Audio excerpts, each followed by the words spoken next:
Selamat sejahtera dan salam Malaysia Madani.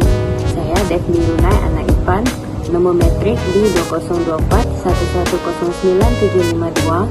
Saya akan berkongsi tentang probation and community.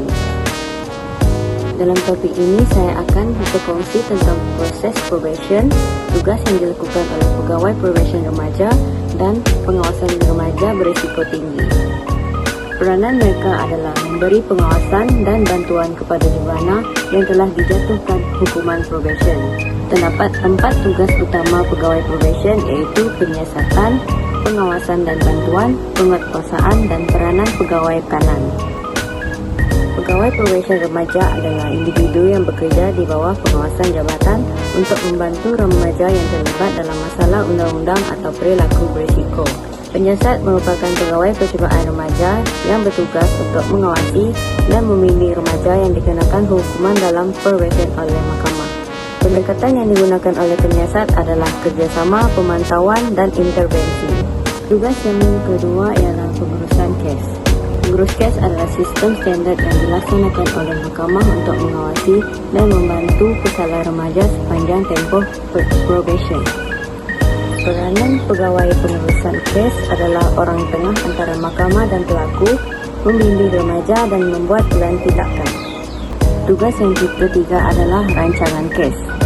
Peranan hakim dan pegawai probation adalah hakim dengan bantuan pegawai probation akan membuat penilaian risiko dan laporan serta memenuhi keperluan pelaku remaja. Hakim mempunyai kebebasan untuk membentuk program percubaan bagi pelaku remaja yang telah disabitkan kesalahan. Terdapat 8 syarat percubaan.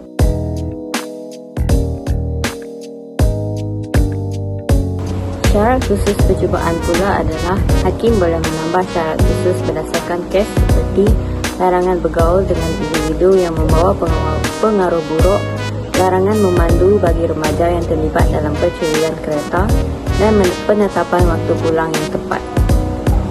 Tugas yang keempat iaitu penyedia perkhidmatan dan broker penyelidikan.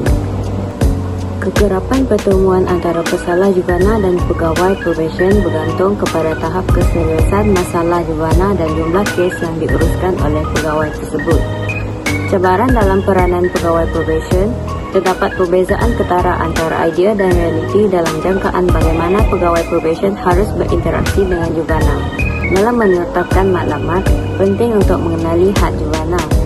Kerja menunjukkan kaedah atau teknik yang digunakan bukanlah faktor utama dalam menentukan kejayaan probation. Pengawasan remaja berisiko tinggi. Sebilangan kecil remaja yang diproses melalui mahkamah juvenil dinilai sebagai berisiko tinggi untuk melakukan kesalahan semula dan berpotensi membahayakan masyarakat. Pengawasan melibatkan hukuman kerap dengan pegawai probation dan mungkin termasuk hukuman seperti tahanan rumah, kaunseling dadah, pemantauan elektronik atau tinggal di pusat komuniti. Pegawai probation bertindak sebagai perantara sumber, membantu remaja memenuhi syarat probation dengan merujuk mereka kepada perkhidmatan yang sesuai. Sistem mahkamah besar menggunakan alat penilaian risiko dan keperluan untuk mengklarifikasikan probation kepada kategori intensif, tinggi, sederhana dan rendah. Pengawasan intensif digunakan sebagai alternatif kepada penahanan institusi. Ia berasaskan kepercayaan bahawa pengawasan rapat dan peraturan ketat boleh melindungi masyarakat. Kesimpulannya, peranan percubaan dan komuniti menjadi tonggak utama dalam usaha pencegahan dan pemulihan. Isu delinkuensi juvenil memerlukan pendekatan yang bukan hanya bersifat hukuman, tetapi juga pencegahan dan pemulihan. Itu sahaja daripada saya. Sekian, terima kasih.